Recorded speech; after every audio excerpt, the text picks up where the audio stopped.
Opa, vamos lá. Eu falei que eu não ia fazer outro desse, mas eu concluí que eu fazer um vídeo de revisão explicando o conteúdo é vantajoso para mim e para vocês. Então, vou fazer um vídeo explicando o conteúdo que eu entendi de ciência da natureza e também algumas tarefas e uns resumos que eu procurei na internet no ChatGPT. Bom, vamos lá. Primeiro de tudo, de acordo com o que a escola passou no aplicativo, vai cair coisas sobre a Terra primitiva e a origem da vida. Então, no começo, se a gente olhar aqui naquela tarefa que a Sônia passou, lá na Terra primitiva, os primeiros gases que tinham na atmosfera, que foi o que ela falou principalmente sobre isso, eram o CO2, amônia, vapor d'água e metano. Eu fiz uma pesquisa no ChatGPT que ele me deu essas informações muito mais, como eu posso dizer, mais detalhadas, né? Bom, aqui, a atmosfera era composta basicamente dos gases como metano, amônia, hidrogênio e vapor d'água. Então é só lembrar, o metano, ele é o principal gás, uma curiosidade, o metano é o principal gás no peido das vacas. Então uma forma interessante de lembrar disso é que na Terra primitiva tinha muito cheiro de peido. E a amônia é um dos principais componentes no xixi, ou seja, a Terra primitiva era fedida pra caralho. Segundamente, o hidrogênio, que é presente até hoje, e o vapor d'água, porque era muito quente, né? Bom, próxima parte. Essa parte da Terra primitiva até que é fácil de entender, né? Porque ela é básica. Se vocês olharem nesse recorte de papel que a Sônia mandou fazer, tem um resfriamento, a parte até 2 bilhões de anos, que é mais ou menos por aí, né? Onde a gente está. Bom, agora a gente vai para a biogênese e a biogênese. A biogênese e a biogênese são teorias dois conceitos sobre a origem da vida. São teorias sobre a origem da vida. A abiogênese defende que a vida pode surgir espontaneamente da matéria não viva. Isso é importante, guarda. A biogênese vem de biogênese, que é bio, vida, gênese, geração, ou seja, geração de vida. Ou seja, não geração de vida, geração espontânea. Próximo, era a ideia mais aceita na Antiguidade e Idade Média, isso é fácil. Aqui, o experimento importante. Um experimento importante foi de Francisco Redi. Esse maluco, vamos pensar nele como um burro do século XVII ali, né? Um burro do século XVII. Bom, eu falo que ele é burro porque ele pensava que a vida podia surgir de qualquer coisa. Qualquer coisa. Bom, um pedaço de carne é vivo? Não é vivo, porque matou a vaca, pegou o pedaço de carne e tá ali, não é mais a vaca. Aí ele pensou que se colocasse um pedaço de carne desse e deixasse por muito tempo, as larvas iam nascer da carne. Mas na verdade ele fez isso com 2 frascos, um fechado e um aberto. No frasco fechado, você entendeu? No frasco fechado, as moscas não entraram, porque as larvas são originárias da mosca. A mosca botam os ovos de larvas, as larvas crescem e depois elas viram moscas. É o ciclo da vida da larva, da mosca, né? Tanto faz. E com o frasco aberto, as moscas vieram, plantaram seus ovos e as larvas cresceram e viraram moscas.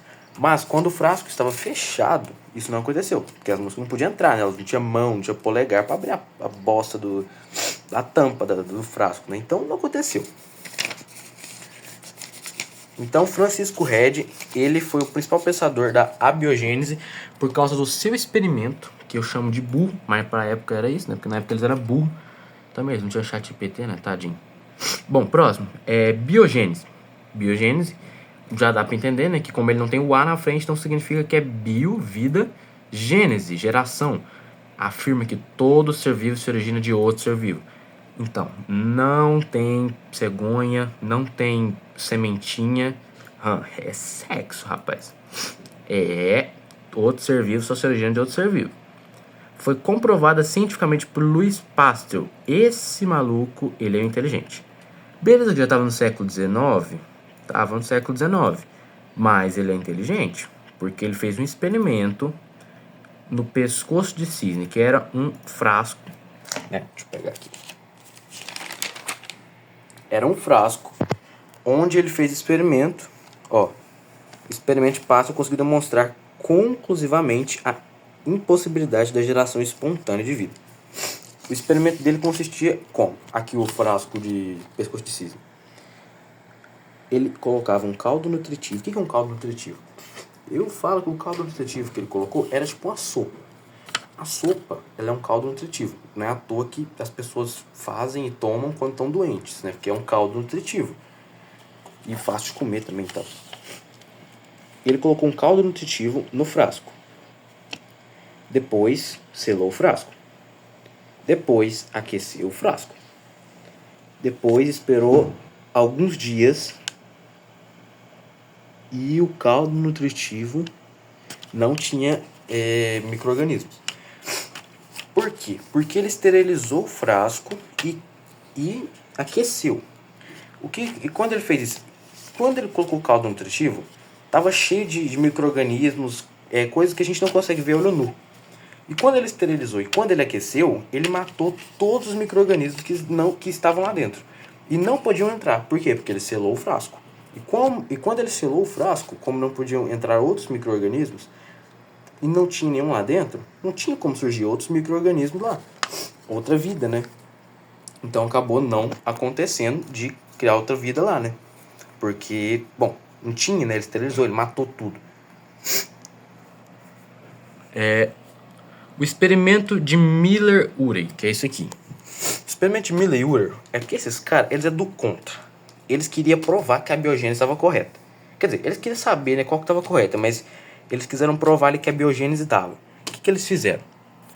Eles simularam as condições da Terra primitiva e mostraram que com gases simples e descargas elétricas poderiam se formar aminoácidos. O que isso aqui significa? Significa que eles meio que descobriram que através de descargas elétricas e alguns gases simples que eram presentes na Terra primitiva, como o metano, a amônia, o hidrogênio e o vapor d'água, poderiam se gerar aminoácidos. O que são aminoácidos? Aminoácidos são pequenos seres vivos, micro-organismos. Ou seja, eles meio que provaram que a abiogênese estava correta. Aqui, ó, aminoácidos. São blocos básicos da vida. Isso reforçou a ideia de que a vida poderia ter surgido naturalmente a partir de compostos inorgânicos. Bom, como as questões da Sônia são só as fechadas, só as... esqueci o nome, fechada. São as de marcar X. Eu acho que não vai cair pra gente explicar cada um especificamente. Mas é bom lembrar que ele utilizou eletrodos para reproduzir as descargas elétricas. Ó, as descargas elétricas representavam os relâmpagos. Ele usou um condensador para poder meio que manipular o ar ou os materiais que tinham lá dentro, né? Que eram só aqueles elementos básicos, né? Que eram amônia, metano, hidrogênio e vapor d'água. O coletor de amostra, que foi aqui que meio que gerou os aminoácidos. Uma água, que era a água presente na Terra primitiva, que aqui estão os principais elementos, né? Que eu já citei. E aqui uma bomba de vácuo, que é onde fazia o ar correr para simular a atmosfera da Terra primitiva. Bom, agora essa parte aqui do primeiro livro, da parte, vamos dizer assim, da parte da Sônia e tudo, meio que está completa. E agora a gente tem que passar para aquela parte mais chatinha, que são as distribuições eletrônicas. Primeiramente, ligações químicas. Vamos começar aqui por ligações químicas, que é o básico da química, início da física, que é aqui nosso ponto de partida para começar a entender a distribuição eletrônica. Bom, ligações químicas. Nós temos 3 tipos de ligação química na química, né? Não é no português, né? Ligações químicas. Nós temos a ligação iônica, a ligação covalente e a ligação metálica. Aqui é o básico do básico, mamão com açúcar, que é a ligação iônica. Vocês lembram que é íon, por isso que o nome é iônica, por isso que o nome não é batata, é iônica. Ligação iônica é metal com não metal, ou seja, são opostos, metal e não metal. O metal ele vai doar elétron e o não metal vai receber. Lembrando, a tabela periódica. Tem uma tabela periódica colada no meu quarto, não sou nerd. Lembrando, os metais, são todos esses verdinhos aqui. os metais, eles têm tendência a doar, são cátions, tendência a doar elétrons. Por exemplo, aqui na primeira linha da tabela periódica, todos têm um elétron na camada de valência. O que é a camada de valência, seu idiota? Camada de valência é quando só tem um elétron na última camada. Ou seja, eles precisam doar esse um elétron para ficar estáveis. Ou compartilhar, né? No caso das ligações covalentes, né? Mas eu vou explicar isso depois. Por exemplo, vamos pegar aqui o cálcio de exemplo. O cálcio ele tem 2 elétrons na camada de valência. Por que, seu idiota? Porque ele está no segundo período, na segunda coluna da tabela periódica. Ele é do grupo 2A. Ou seja, ele doa 2 elétrons, doa. Aí ele vai ficar estável com quem? Com, por exemplo, vamos pegar aqui a ligação iônica, o oxigênio. Tá, vamos colocar o oxigênio. O oxigênio, ele precisa de 2 para ficar estável, porque ele tem 6 elétrons na camada de valência. Porque, eu não vou explicar, né? Porque tá óbvio aqui, né? Aqui tem 8, esses todos estão estáveis. Esse tem 7, esse tem 6, 5, 4... Não, pera, tá errado aqui. Não, tá certo. 3, 2, 1. Esses aqui da baixada você esquece, por enquanto. Beleza, esses aqui são todos de 2 para ficar estáveis. O oxigênio precisa de 2. Então, para estabelecer uma ligação covalente com ele, os dois vão precisar juntar os deles, que aí esse vai ficar estável e esse aqui ele vai doar.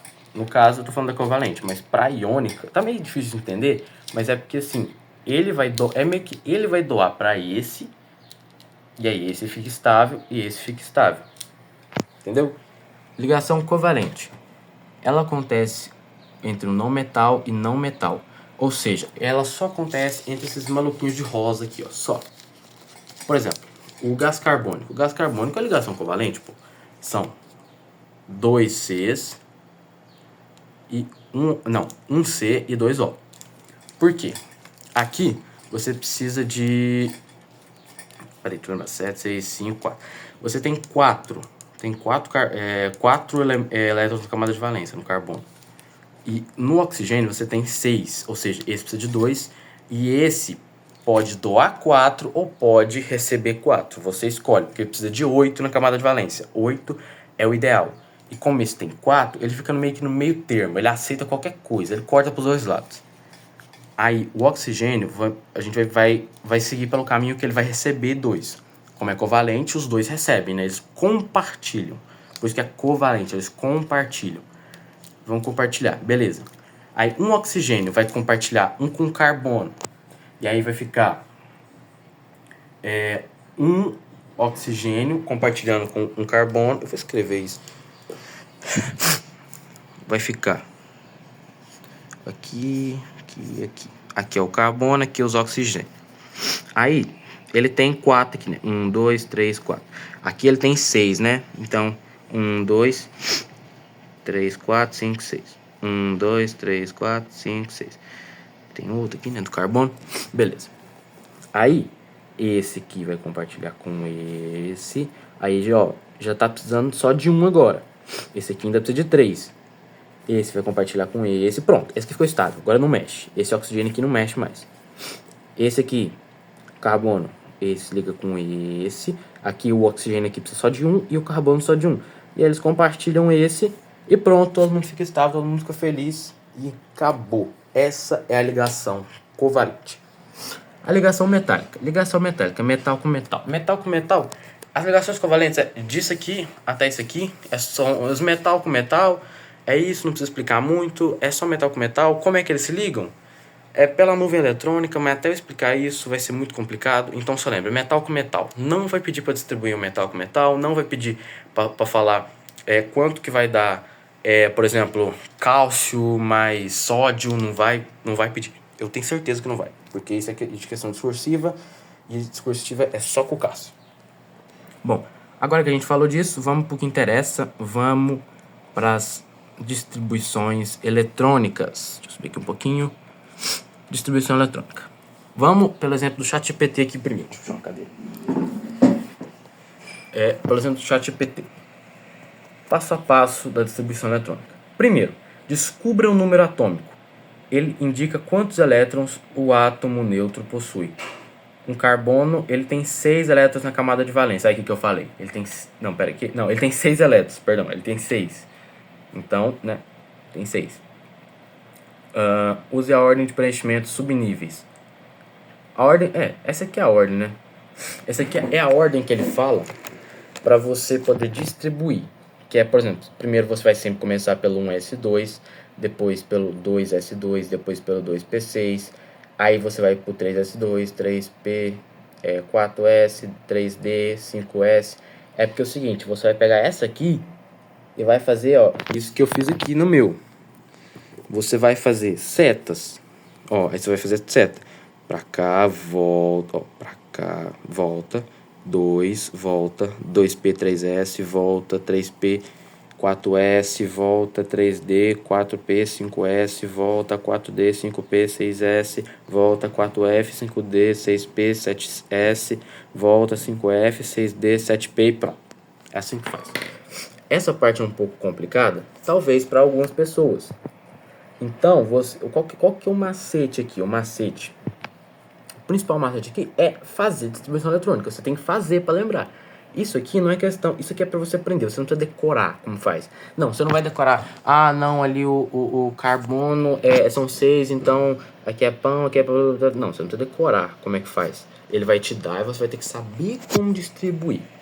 Aqui a gente tem a capacidade máxima de cada subnível. O S, que é o primeiro de todos, ele cabe até 2. Entende isso? Não é 2 que ele precisa, é até 2. Você pode colocar 1? Pode, você é livre de fazer isso. Mas pode colocar 3 no S? Não, aí não pode. Aí não vou deixar.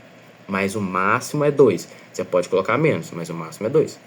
No P, é 6, 6, 6. Ó, 6 é o máximo. Pode colocar menos? Pode. Só não pode colocar mais que 6 no P. No D é 10 e no F é 14. É só, o macete é o seguinte, pula de 4 em 4, começa no 2, mais 4, 6, mais 4, 10, mais 4, 14. Pronto, não é complicado. Ó, ele fez um exemplo aqui pra gente, oxigênio. O oxigênio tem 8 elétrons. Tem 8 elétrons. Ó, siga a ordem do preenchimento. Vamos preencher junto com ele aqui, ó. Tô sem caneta aqui, mas beleza, vamos fazer aqui, ó. Ó, o oxigênio tem 8, né? Então, 1s2, 2, 2s2, já soma 4. Agora só falta mais 4. Ó, 2p4, tá vendo? Ele não colocou 6 no último, no P. Não colocou 6, colocou menos, porque pode. Aí somou 8, ó. 2, mais 2, 4. Mais 4, 8. Então, pronto. Terminou. Aqui acabou. Pronto. Chuchu, beleza. Próxima. Cálcio, que é 20. É um pouco mais, né? Vamos lá. 1s2, 2. 2s2 já soma 4. 2p6 já soma 10. 3s2 já soma 12. 3p6 soma 18. E termina no 4s2, que soma 20. Ou seja, um bom macete que até a Sônia me ensinou, perguntei para ela me ensinou. Lembra, tenta decorar, que até o 4s2 você vai ter 20. Até o 4s2 você vai ter 20. Então, se você distribuir tudo certinho, até o 4s2 você vai ter 20 elétrons. Então, daqui, por exemplo, se tiver 24, aí você já pode seguir. Você pode, não, você lembra? Não, no 4s2 é 20. Então, eu vou subir e vir pro 3D aqui. Aí, beleza. Se no 4s2 é 20 e eu preciso colocar 24, quanto que eu vou querer colocar no 3D? 4. Porque aí completa 24. Entendeu? Não é tão complicado. É só você lembrar quanto cada subnível comporta e qual que é a ordem de colocar, né? Não é tão complicado. Macete. Sobe 10 escada. Ele coloca uns negócios assim que não é nada a ver. Eu não gostei disso aqui. Eu não gostei dessa explicação. A explicação tá horrível, tá? Que a Sônia, ela falou pra mim que não é assim que ela gosta de fazer. E como ela não quer assim e a prova é dela, eu não vou mexer. Aqui ele fala que é para você escrever uma escadinha na ordem que você vai colocar, ó. 1S2, 2S2, 1S, 2S, 2P, 3S, 3P. Aí ele não vai colocar o 3D aqui, ele vai colocar o 4S. Por quê? Porque no papel, quando você vai escrever a distribuição, você coloca 4S antes do 3D. Mas, tipo assim, a Sônia falou que ela não gosta, assim. Então, eu excluí isso aqui. Esquece isso que ele mostrou. Não é isso aqui. Eu tô explicando do jeito que é pra prova. Pra prova. Camada de valência. Cadê? Camada de valência. A última camada, nível mais extremo, é a camada de valência, onde ocorrem as ligações químicas. Exemplo, oxigênio, ele tem 6. Não, 6? Tá certo isso? A camada 2 tem 6 elétrons de valência. Ah, tá. A segunda camada. Essa aqui é a segunda camada dele, tá? Perdão. Essa aqui é a segunda camada dele e ele tem 6 elétrons na camada de valência. Mas ele tem 8 no total. Bom, eu pedi pra ele fazer... Não. Ué, cadê o mapa mental que eu pedi pra ele fazer? Ah, beleza, né? Não fez o mapa mental. Então a gente passa pra próxima. Bom, então, basicamente, o que faz para facilitar a nossa vida aqui na distribuição eletrônica? Você vai fazendo aqui, até o 4s tem 20. Então, até o 4s você vai ter 20 elétrons, né? E aqui não é tão complicado. Você tem um número, faz a distribuição. Vamos fazer um agora. Vou pensar num número fictício aqui. Vamos pegar aqui 42. 42. Temos 42. Vamos fazer aqui 42. Rapidão, porque eu tenho que explicar cinemática ainda. 42. Vamos fazer aqui então. 42. Vamos começar. 1s2, 2. Vamos pelo mais fácil. Então, a gente sabe que até o 4s é 20, né? Então, vamos só colocar aqui o máximo pra gente não esquecer. Aqui, 2. Beleza, 20. Agora a gente vai partir daqui do 3D. 20 mais 10, 30. Mais 2, 30. Não, pera aí, tá errado aqui. Mais 6, 36. Beleza, a gente tem 36. Faltam 8. 8? Não, faltam 6? 6, perdão, faltam 6. Então, mais 2, agora faltam 4. E agora, como faltam 4, a gente vai colocar só 4 aqui no 4D. E aí, quando a gente for escrever, ó, a Sônia me disse que ela gosta que escreva na forma em sequencial. Não é para escrever, tipo, na forma das linhas que você colocou. É da forma sequencial. Ou seja, você vai só escrever 1s2, 2s2, 2p6, 3s2, 3p6. Aí agora, ao invés de você colocar 4s2, você só vai colocar 3d10. 3d10, 4s2, 4p6, 4d4 e 5s2. Ela me disse que assim fica mais fácil de você evidenciar a camada de valência, portanto é mais fácil de aprender. Então, a camada de valência, a gente tem apenas 2 elétrons na camada de valência. Então, a gente já identifica que esse elemento fictício que eu inventei, ele é um cátion, ele tem tendência a doar 2 elétrons. Bom, vamos passar para a próxima. A próxima é só uma observação que eu decidi fazer em relação a essa distribuição eletrônica, porque ela também disse que é importante estudar sobre isótopos, isóbaros, isótons e isoeletrônicos. Isso é a coisa mais fácil do mundo. Eu vou explicar isso em menos de um minuto. Isótopos. Você vai falar a última, como se fosse a última sílaba, o mais forte possível. Esquece esse acento. Isótopos. P. Lembra que esse P, isótopos, esse P significa que se o elemento X para o elemento Y são isótopos, quer dizer que eles possuem o mesmo número de prótons, por isso que é o P de prótons. Isóbaros, baros, B, A. O A, ele aqui na química, ele significa massa, ou seja, se o elemento X para o elemento Y, eles são isóbaros entre si, então quer dizer que eles têm o mesmo número de massa. Onde fica a massa? A massa fica em cima na direita ou na esquerda. Se ele for um elemento de carga negativa ou positiva, a carga vai ficar na direita em cima, então não confunde. Se tiver um sinal de mais ou menos, mais ou um sinal de menos e tiver um número, essa não é a massa vai estar na esquerda em cima. E o número de prótons ou o número atômico é o número de baixo na esquerda. Pode ser baixo na direita também, mas ele quase sempre vai ficar na esquerda. Massa. Para calcular massa, deixa eu ter mais explicar aqui. Isótonos, N. O N quer dizer que o elemento X e o elemento Y tem o mesmo número de nêutrons. Quando os dois for isótonos, vai te dar um número de nêutrons ou vai te dar um número de massa para você descobrir. Porque não tem como te falar, elemento X para elemento Y são isótonos entre si, mas não te dá nenhum número. Impossível, né? Então, você vai descobrir nessa base. É como se fosse incógnita. Se ele te dá o X, ele vai te dar um outro valor para você estabelecer com X e fazer sua continha aí e tal. Isoeletrônico, pô, esse aqui tá na cara, né? Isoeletrônico, eletrônico, elétrons, mesmo número de elétrons, né? Tá na cara. A fórmula de massa, A, é P mais N, ou seja, prótons mais nêutrons. Então, a massa é prótons mais nêutrons. Então, tipo assim, se você tiver o próton e tiver a massa e tiver que descobrir o número de nêutrons, você vai fazer a massa menos o número de prótons. Se tiver o número de nêutrons, aí a massa menos o número de nêutrons para encontrar o número de prótons.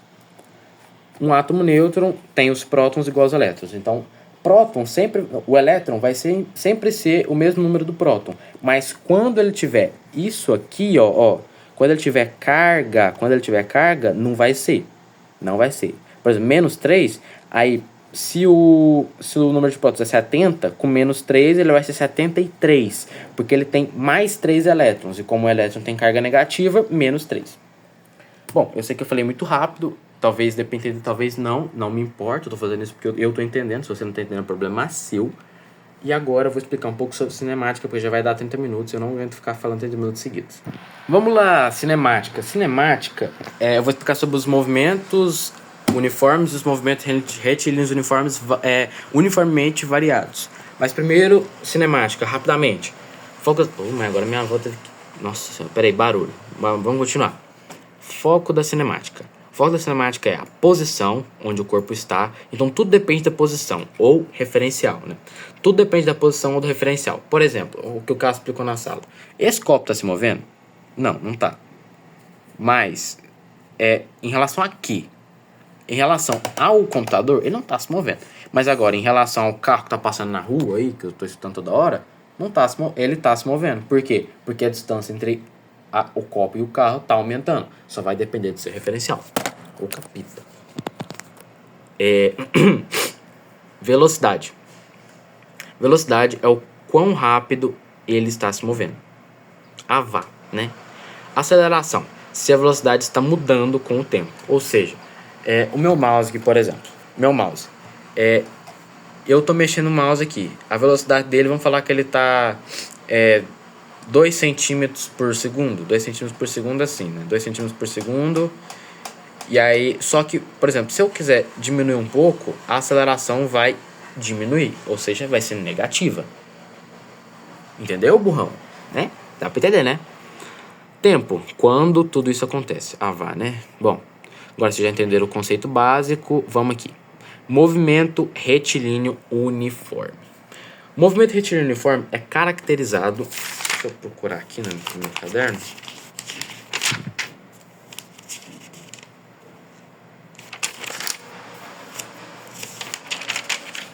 Aqui. Pera aí. Movimento... Aqui, achei. Movimento uniforme. O movimento uniforme é aquele que tem sempre o mesmo valor de velocidade. Ou seja, a aceleração é zero. É o mais fácil para trabalhar, o que eu mais gosto, porque é o mais fácil. É onde a aceleração é zero. Ou seja, a aceleração não vai subir, não vai diminuir, é velocidade constante. E uma trajetória reta.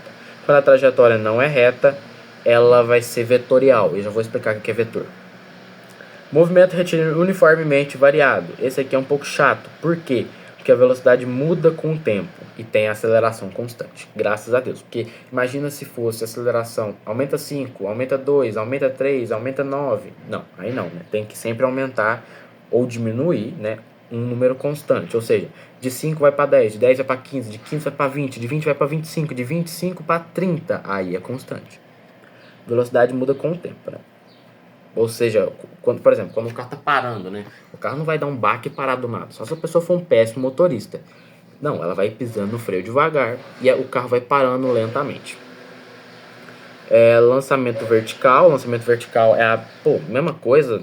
É isso que o povo fala, que o negócio falou aqui, né? Sobre a ação da gravidade. Queda livre também sobre a ação da gravidade. Para lembrar, na maioria das questões, a queda livre você vai precisar multiplicar ou dividir, dependendo do que a questão pedir, a velocidade do corpo pela velocidade da gravidade. E lembrando, a velocidade da gravidade é aproximadamente 9,6 metros por segundo. Que nas questões geralmente ou arredondam para 9,8 ou 10 metros por segundo. Resume uma frase. Cinemática é a parte da física que descreve como os corpos se movem sem se importar com o que causa esse movimento. Bom, agora vamos descer um pouco e falar sobre grandeza vetorial. Grandeza vetorial tem 3 conceitos. Módulo, que é o tamanho ou quanto mede. Por exemplo, esse copo aqui. Deixa eu beber um copo. Esse copo aqui, quanto que ele mede? Deixa eu medir aqui. Esse copo mede aproximadamente 9,5 cm. Ou seja, o módulo dele, se ele estivesse se movendo, seria 9 centímetros. Aí depende da velocidade dele. A direção, ou seja, quando é um vetor, ele muda de direção. Geralmente, a grandeza vetorial ela é utilizada quando você vai falar sobre alguma coisa que está fazendo uma curva. Ou seja, a direção é meio que a força que exerce na curva. Se o carro está fazendo uma trajetória assim, o vetor vai ser assim. Porque, ele, quando ele estiver andando assim, a força vai puxar ele para cá. Força centrípeta, essas coisas e tal. E também o sentido da força, né, que é para onde, né? A direção é o arco e o sentido é para onde, né? Tá apontando, ó, aponta para onde vai, né? Vetor velocidade, isso não precisa falar. Gráfica de vetor também não precisa falar. Aqui. Módulo de grandeza vetorial.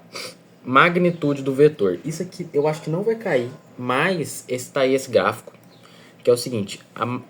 A grandeza vetorial é o vetor sentido. Por exemplo, isso aqui é a direção para onde o corpo está indo. E o vetor, ele é meio que isso aqui, ó. Quando ele tem isso aqui é porque ele é um módulo, né? Isso é de matemática, isso é um módulo. Ou quando ele tem isso aqui, ó. O vetor, ele é praticamente para indicar para que lado está se movendo. Isso é para questões gráficas ou para questões ilustrativas, né? Então, eu creio que isso não vai estar na prova. Mas está explicado.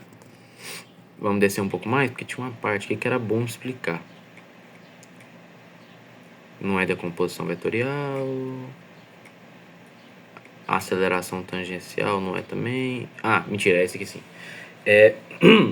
Aceleração tangencial, cadê? A aceleração tangencial, representada por AT, ou seja, a aceleração vezes a tangente, né? É a parte da aceleração de um corpo em movimento curvilíneo, ou seja, é a força centrípeta. Aí isso aqui eu não preciso explicar, eu só preciso explicar essa foto, que é o seguinte: a velocidade está indo para cá, o carro ele tá com as rodas retas, ou seja, ele se move para cá, a roda de trás que eu falo, é que ele tá virando, né, porra? Ou seja, ele tá acelerando para frente. A aceleração tangencial tá forçando ele para cá, porque ele vai fazendo curva para cá, fazendo um arco, e a aceleração centrípeta puxa ele ou para a direita ou para a esquerda, dependendo da curva, né? Porque por causa da força, porque ele meio que troca de força quando ele tá virando, né? Bom, sobre a aceleração em cinemática, eu acho que é isso. Tinha mais uma parte aqui sobre aqui. A função horária. Isso aqui é para as questões de fazer, né, de responder. Vou dar o exemplo dessa tarefa aqui, que o Cássio mandou fazer, eu quase não terminei. Por exemplo, escreva a função horária da velocidade e da posição do automóvel. Quando você pensa isso, você vai, que porra é essa? Não, pera, isso aqui é uma fórmula, gente. Isso aqui é uma fórmula, que tem 2 tipos de fórmula. Quando é movimento retilíneo uniforme, ou seja, o mais fácil, a fórmula é chamada de sorvete. Eu vou deixar um outro link de um outro vídeo de um cara explicando muito melhor que eu a cinemática, e ele explica que essas fórmulas tem 2, tem a sorvete e a sorvetão. A sorvetão, ela é utilizada no movimento retilíneo uniformemente variado, ou seja, mais difícil, por isso tem que ser maior.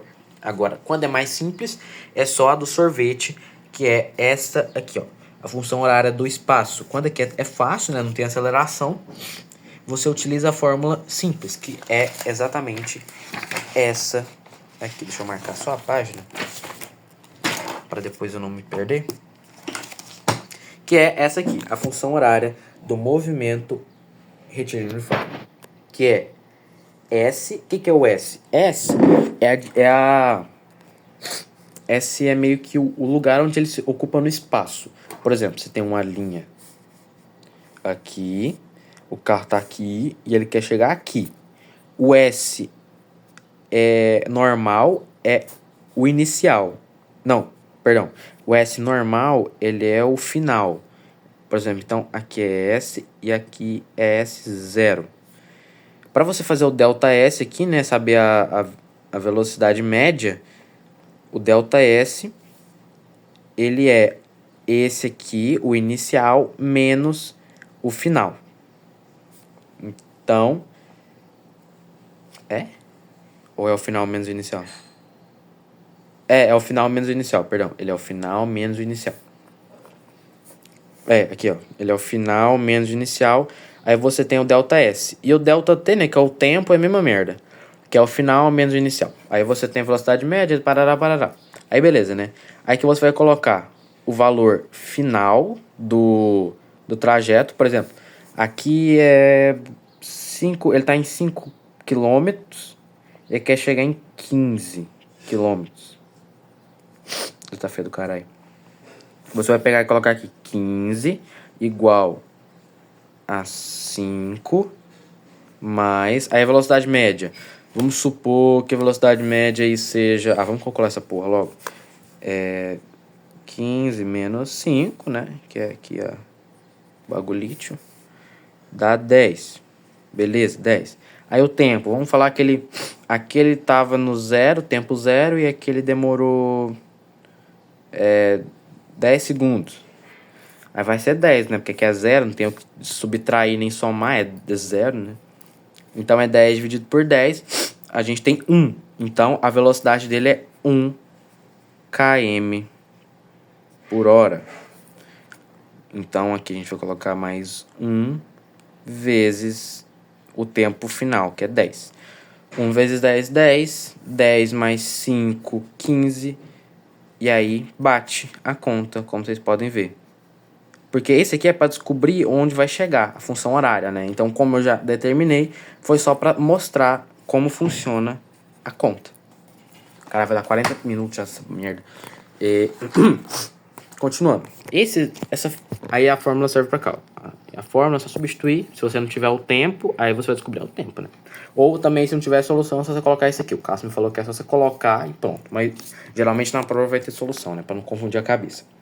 Essa aqui é um pouco mais complicado, que é o sorvetão, né? Que é, ó, S-O-V-O-T. Aí o povo chamou de sorvetão. Pra mim não faz sentido, mas até que prega na cabeça. Vamos deixar umas páginas aqui atrás, mostrar como que faz essa conta aqui, achei. Aqui como faz a conta. É a mesma coisa. O S é a posição final, o S0 é a posição inicial, o V0, agora a gente tem a diferença. Como é uniformemente variado, a gente vai ter a presença da aceleração. E como a gente tem a presença da aceleração, a gente vai ter a velocidade inicial e a velocidade final. Então aqui a gente vai mexer com a velocidade inicial. Por exemplo, se o carro tivesse a 5 km por hora, 5 km por hora, e aí depois ele acelerou e ficou a 20 km por hora, qual que é a aceleração dele? Ou qual que vai ser a posição dele depois disso?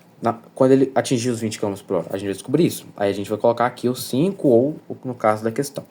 Vezes o tempo. Geralmente eles não te dão o tempo, mas quando dá o tempo é porque vai completar tudo, né? Aí ele vai dar o tempo, né? Aí você vai colocar aqui o tempo que ele demorou para chegar até a velocidade máxima que ele pediu na questão. Aí o A, que é sempre a aceleração em cinemática, né? A aceleração. Você vai ter a presença da aceleração vezes o tempo ao quadrado dividido por 2. Essa fórmula é uma desgrama para lembrar. É uma desgrama. Mas lembra o seguinte. Fórmula do sorvetão. É o final. O final. Você quer descobrir o final. Então, é o inicial mais o inicial vezes o tempo mais aceleração vezes tempo ao quadrado dividido por 2. É muito horrível lembrar. Eu não decorei também. Essa eu não decorei. A outra é mais fácil de decorar, então eu decorei. Essa também eu não decorei. Então eu suponho que se tiver uma questão com isso na prova, vai ter. Se não tiver, que Deus nos acuda. Mas, bom, vamos para a resolução dessa fórmula. Aqui não tem resolução. Então ficou da forma que tá. Você vai substituir o que der para substituir. Aqui eu substituí apenas a aceleração. Porque o quê? porque é o que deu para mim, que foi apenas a aceleração. E velocidade também eu não tinha colocado, eu tinha errado. Eu até errei esse negócio aqui. Esquece, esse aqui é 12. Bom, eu acho que é isso. Bom, ficou longo pra cacete. Eu não espero que alguém tenha assistido isso até o final, porque ficou longo pra caralho. E bom, é isso. Se vocês quiserem algumas coisas, eu vou mandar mais link de 1 ou 2 vídeos explicando sobre Terra Primitiva e cinemática para poder ajudar. E se você não copiou isso aqui, você se ferrou, porque eu não vou mandar foto disso. Não vou. Você se vira, né? Porque eu já gravei um vídeo de 40 minutos. Eu não quero ninguém falando que tá ruim. E ele também passou aquelas 20 questões lá de cinemática, os trem e tudo. Eu acho que isso aqui vai ser perigoso, porque pode cair pra caramba. A questão das contas, eu não vou explicar as contas, porque como todo mundo sabe, eu sou horrível em matemática. E, bom, é isso. Eu ajudei no que eu pude, me ajudei também. Então, obrigado e de nada por essa incrível revisão de ciências da natureza.